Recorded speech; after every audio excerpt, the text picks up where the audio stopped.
Okay, so to replace the heads with the new and improved heads, you're just going to go to File, Import.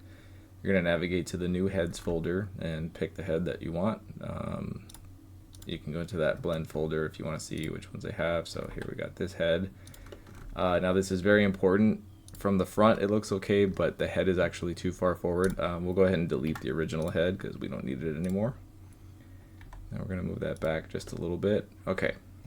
Now, with your head selected, shift and click the rig, and then you're going to right click, oh, I'm sorry, Control P, and with automatic weights. And for some reason the head moves. I don't know why. It moves both forward and down. So we're just going to reposition the head where we want it, which is right there. Now, click your rig, go down to pose mode, and boom, the head works now. And now you got a new head. Hey. And that's it. That's how easy it is to swap to the new and improved heads. Enjoy. Oh, one more thing I want to mention.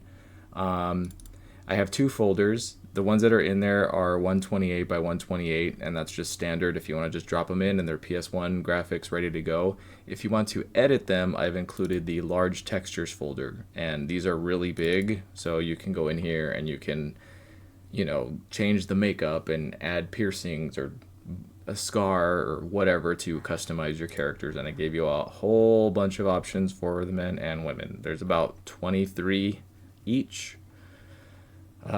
Thank you for all the support. Enjoy.